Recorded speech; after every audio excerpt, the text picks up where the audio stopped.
मी काही दिवसांपूर्वी पत्रकार परिषद घेऊन हे स्पष्ट केलं होतं की हो, प्रीतमताईंचं नाव मीडियामधून चाललं होतं आणि त्यांच्याबद्दल आम्ही कुठेही मंत्रिपदाची मागणी केलेली नव्हती आणि त्यांना नाही मिळालं तर आमच्या नाराज होण्याचा विषय येत नाही, कारण आमची मागणीच नव्हती.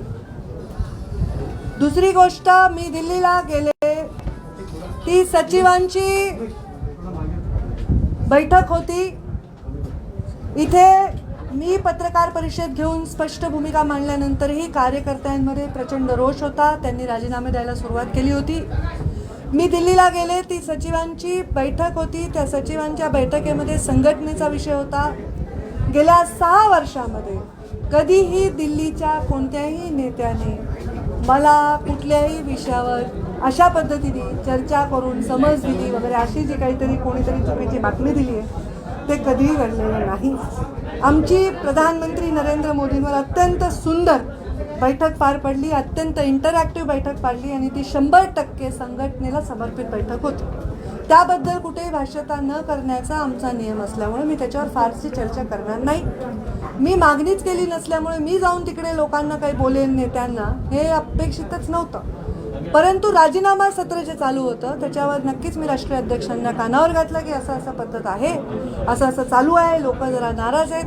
त्यांनी सांगितलं की हे तुम्ही सांभाळून घ्याल, असा विश्वास आहे, तुम्ही ते सांभाळून घ्याल आणि मी ते सांभाळून घेते. माझी भूमिका स्पष्ट झाल्यानंतर देखील कार्यकर्त्यांनी थोडासा नाराजी व्यक्त केली आणि त्यांचा जी नाराजी आहे त्यालाही सन्मान देऊन त्यांना सगळ्यांना मी समजवलं आहे, त्यांना आव्हान केलं आहे.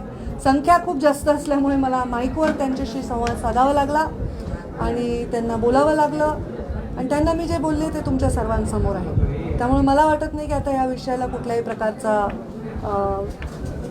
वेगळा रंग देण्याची आवश्यकता आहे.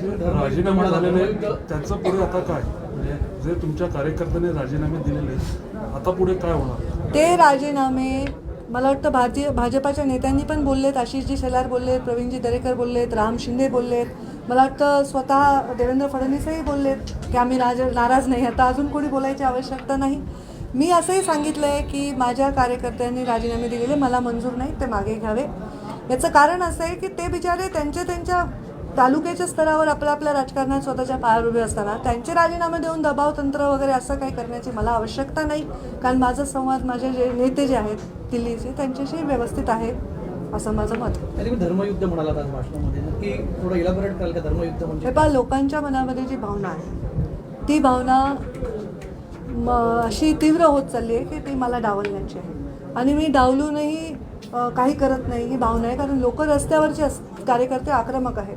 मुळातच हा कार्यकर्ता, मुंडे साहेबांचा कार्यकर्ता हा आक्रमक आहे. मुंडे साहेबांनी राजकारणामध्ये जे काम केले त्याची एक पद्धत त्यांना अवगत आहे. आम्ही खूप संघर्ष केला, आम्हाला अनेक संघर्षांना जावं लागलं सामोरं, पण ह्या संघर्षामध्ये कार्यकर्त्यांना माझं नातं हे नेहमी अटूट राहिलं. धर्मयुद्ध हे आहे की माझा जो प्रेम करणारा वर्ग आहे, माझा जो कार्यकर्त्याचा संचय आहे त्याच्यामध्ये कुठेतरी अडचण निर्माण होते अशी भावना झाली लोकांची. कारण माझा फॉर्म भरायला लावून माझा काढला आणि रमेश अप्पांना कराडांना तिकीट दिलं. मला राज्यसभेत चर्चा असताना भागवत कराडांना दिलं, तर तिथे मी स्वतःहून गेले, त्यांच्या नॉमिनेशनला गेले. पण मंत्रिपदाचा विषय थोडा मला माहिती होण्यास प्रचंड म्हणजे उशीर झाल्यामुळे लोकांच्या मनामध्ये ही भावना झाली की ताईंना डावलण्यासाठी देतात. तर माझं म्हणणं आहे की हे धर्मयुद्ध हे की ही जी वज्रमूठ मुंडे साहेबांनी केली होती, जी कायम ठेवण्याचा प्रयत्न मी 6 वर्ष यशस्वी करू शकले, ती वज्रमूठ अशीच ठेवली पाहिजे. कोणाला काही पद दिलं, कोणाला काही सन्मान दिला म्हणून आमचं नातं खराब होऊ नये, ना माझं त्यांच्याशी नातं खराब होऊ नये, कराड आणि बाकी ज्यांची संधी मिळाली त्यांच्याशी, आणि समाजातील लोकांचाही मन खराब होणे. हे धर्मयुद्ध आहेच आहे, आम्हाला लढावंच लागणार आहे. संघटित समाजाला हे नेहमी प्रश्न असतात. धर्मयुद्ध टाळायचं आहे, हो, म्हणूनच मी राजीनामे वापस द्यायला लावले. हे धर्मयुद्ध भाजपतल्या अंतर्गत धर्मयुद्धाबद्दल बोलताय तुम्ही? असा अर्थ होतो भाजपच्या अंतर्गत गोष्टींबाबत तुम्ही नाही, मी असं काही म्हणणार नाही. जिथे काढला तिथेच म्हणेन. मी जे बोलले तेच बोलले.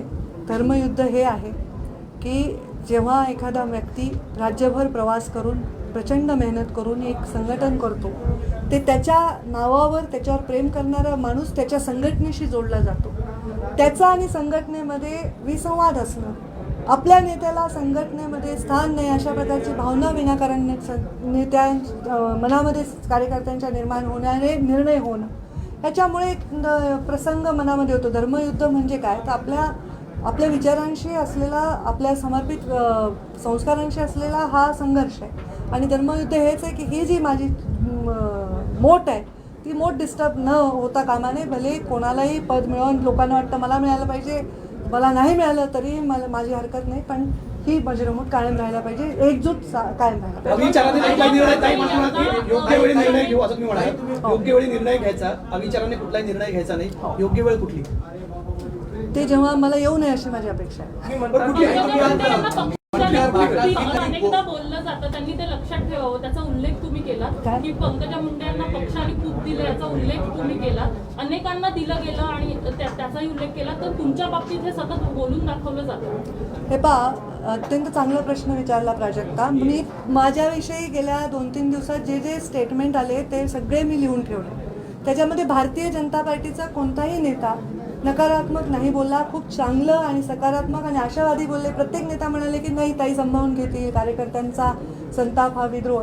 काही नेत्यांनी असं स्टेटमेंट केलं की पंकजा मुंडे लक्षात ठेवतील, आणि हे स्टेटमेंट त्या नेत्यांकडनं किंवा काही लोकांकडनं वारंवार आलं. तर माझं हेच म्हणणं आहे की मला पक्षाने दिलं हे मी लक्षातच ठेवते, पण पक्षाने मला माझ्यावर अनेकांना दिलं आहे. त्यामुळे माझं हो बरोबर आहे की सतत हे बोलून का दाखवलं जातं जे माझ्या पक्षातले नाहीत त्यांच्याकडनं. तुम्ही म्हणता कि आपने भाषण किया तो आपने कहा कि प्रधानमंत्री मोदी मैं पूरा हिंदी में बोलूँ वापस सब सवाल ये है कि आपने जो भाषण किया उसमें कहा कि प्रधानमंत्री मोदी, अमित शाह, जेपी नड्डा आपके नेता है, लेकिन देवेंद्र फडणवीस जो महाराष्ट्र के नेता है उनका नाम लेना शायद आप भूल गई या? मैं राष्ट्रीय स्तर पे काम कर रही हूँ, महाराष्ट्र के कोई भी पद पर मैं नहीं हूँ, मेरे नेता राष्ट्रीय स्तर पर ही हैं. तुम्ही जे वारंवार म्हणालात की आपली शक्ती कमी करण्याचा हा डाव आहे जो आपण पूर्ण होऊ देणार नाही, आणि पुढचा मार्ग मला खडतर दिसतोय. हो, खडतर दिसतोय मला मार्ग, कारण आज आघाडीचं सरकार आहे महाराष्ट्रामध्ये. 3 पक्ष एका बाजूला आहेत, नगरपालिकेच्या निवडणुका आहेत, महानगरपालिकेच्या निवडणुका आहेत, जिल्हा परिषदेच्या निवडणुका आहेत.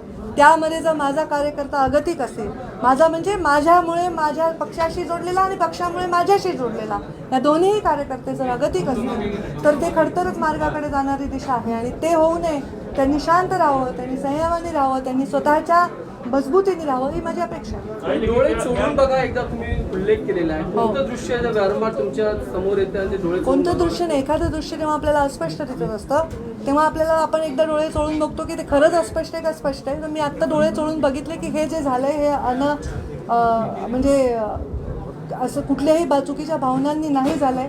तर एकदा डोळे चोळून बघा, कार्यकर्त्यांची जी भावना झाली की ताई असं अशा पद्धतीने राजकारण होत आहे किंवा पक्षामध्ये राज्यस्तरावर अशा प्रकारे डावललं जाते, तर एकदा ते आपण त्याच्यावर तपासलं पाहिजे. कुठल्याही भूमिकेच्या अंतिम आपण स्तरावर जाण्याच्या आधी तपासून केलं. तुमच्या नेत्यांच्या यादीमध्ये पंतप्रधान नरेंद्र मोदी येतात, अमित शहा येतात, देवेंद्र फडणवीस काय येत नाही, किंवा महाराष्ट्राचे नेते काय नाही, मराठीत उत्तर. काय तुमच्या नेत्यांच्या यादीमध्ये माझ्या नेत्यांच्या यादीमध्ये अमित शहा येतात, महाराष्ट्रातील नेत्यांचं नाव घेतलं त्याच्यामुळे वेगळा अर्थ निघू शकतो. माझे नेते, मी राष्ट्रीय स्तरावर काम करत आहे, माझे नेते नरेंद्र मोदी, JP नड्डा आणि अमित शहा आहेत, हे मी म्हणले. आणि ह्याच्यामध्ये मी राष्ट्रीय स्तरावरचे आहे, ते माझे नेते आहेत. मी राष्ट्रीय स्तरावर काम करते, मी त्यांच्या नेतृत्वाखाली काम करते, आणि हे मी परत सांगते. त्यामुळे इथे विषयच येत नाही कुठलंही नाव का नाही घेतलं. आप पूरा हिंदी में बोलू. एक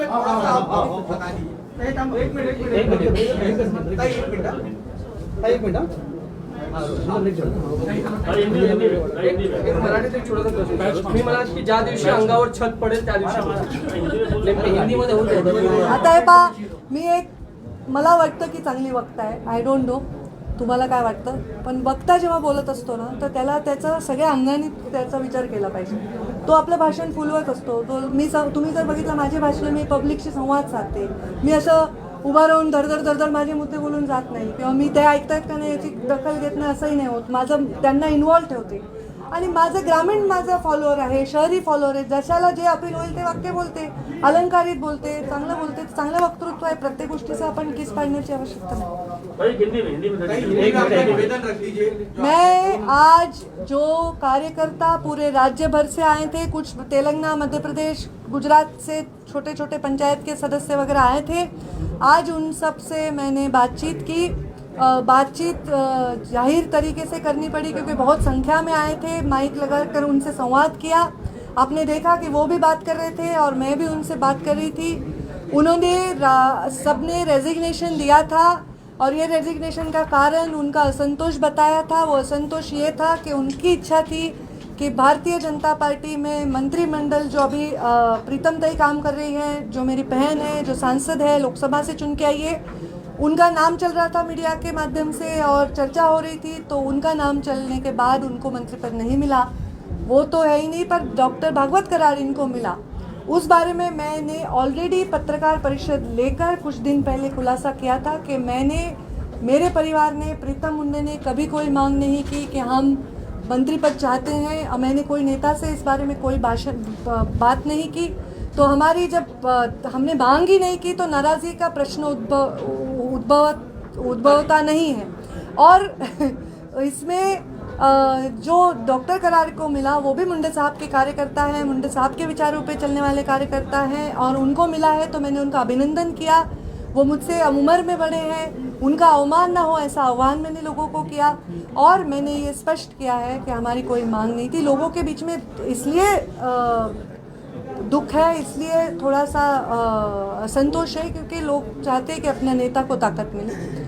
पर मैं ये समझती हूँ कि कोई पद से ताकत मिलने की आज आवश्यकता लगती नहीं, इतना वीक नेता होता नहीं है। और मैंने अपने और एक चीज़ को मैं स्पष्ट करना चाहती हूँ, मैं दिल्ली गई थी तो मेरी संगठन की बैठक थी, मैं राष्ट्रीय सचिव के तौर पे गई थी। दिल्ली में ऐसी कोई भी बात हुई नहीं।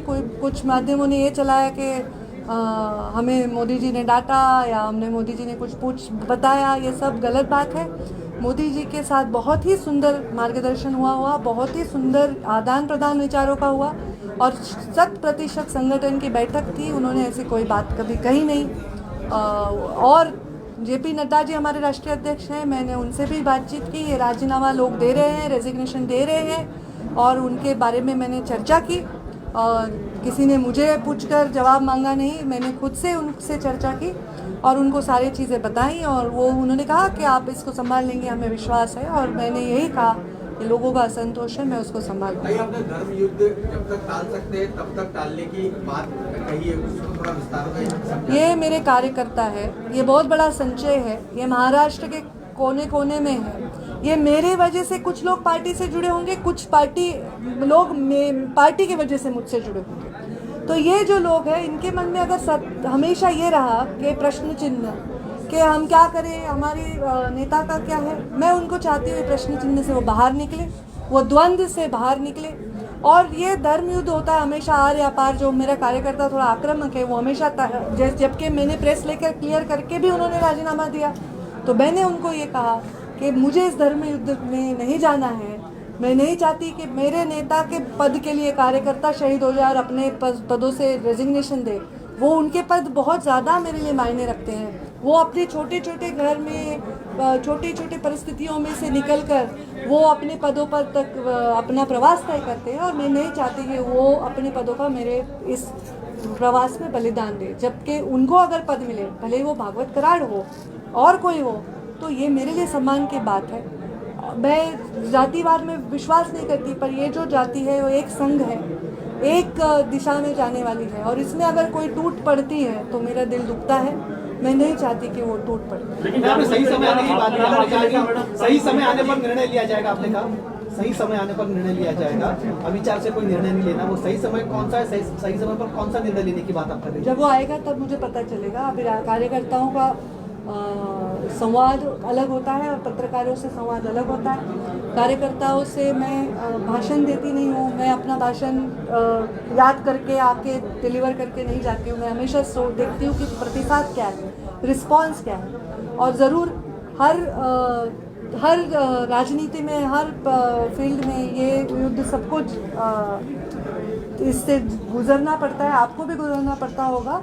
और तब हमको सही निर्णय लेना और अपने निर्णयों के वजह से ज़्यादातर लोगों को फ़ायदा ही हो, नुकसान ना हो, इसका कि इसकी चिंता करना ये नेता का कर्तव्य है और जो मेरा कर्तव्य है, मैं नहीं चाहती मेरे कार्यकर्ताओं को कोई आपत्ति हो। किस चीज लेकिन का निर्णय सही लेंगे? निर्णय क्यों? शिवसेना पार्टी है, कहा जा रहा है शिवसेना में जाने वाली है या शिवसेना नजदीकियां बढ़ रही है। मैंने भी ऐसा सुना, ऐसा कहा जा रहा है। ताई वडेट्टीवारांनी आताच टीका केलेली आहे की कौरवही त्यांच्याच पक्षाचे, पांडवही त्यांच्याच पक्षाचे, महाभारतही त्यांच्याच पक्षात सुरू आहे, अशी माझी भूमिका केली. ठीक आहे, मी तर बघेन काय म्हणाले ते. एक शेवटचा प्रश्न तो म्हणजे तुम्ही असं म्हणालात की जर मी संपले असले तर मला संपवण्याचा प्रयत्न सुद्धा संपला असेल, असा प्रयत्न तुमच्या पक्षातून झाला होता असं म्हणायचं.